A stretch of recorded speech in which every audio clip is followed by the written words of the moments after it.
I know some of you are going to mob me for suggesting that you pray for our political leaders and all who oppress us in their many ways. Please, don't eat me raw yet. I know you don't want to pray for them. Or if you do, it is a kind of prayer that calls down fire and fury on their heads and psalms of thunder on their stolen wealth. But Paul, in his first letter to Timothy, throws a spanner in your well-oiled anger.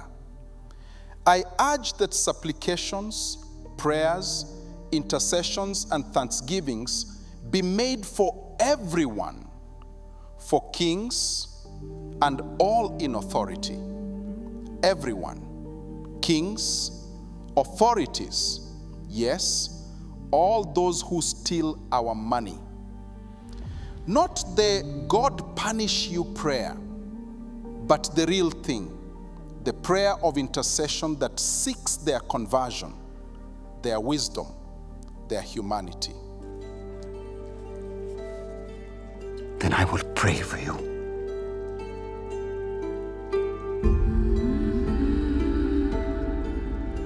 It sounds absurd, even offensive, and yet it is the wisdom of the stream. Remember the village cassava? Remember how we used to wash the slime off abacha, the grated cassava. You tied it up in a basket or sack, tethered it to a stump at the edge of the stream, and left it there overnight.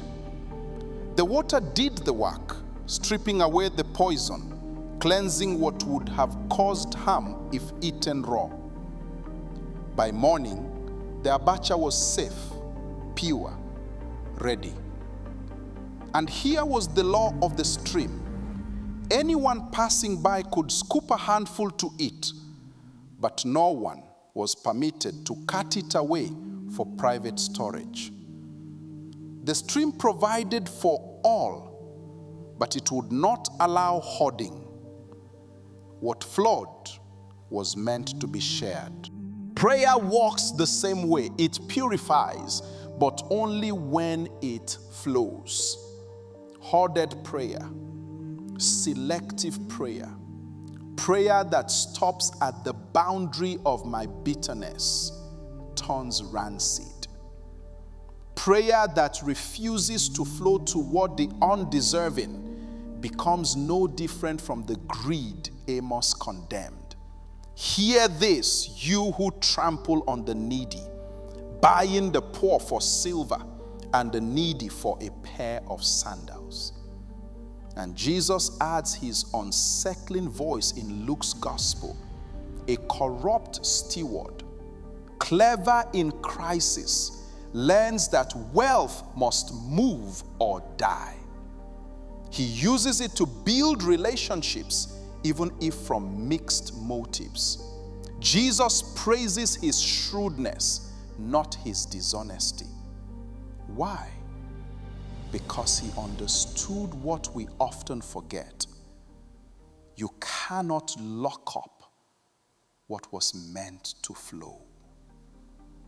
Prayer, like mercy, withers when withheld. So Paul's challenge stares us down. Pray for the undeserving. Not because they deserve it, but because God desires it. Remain blessed.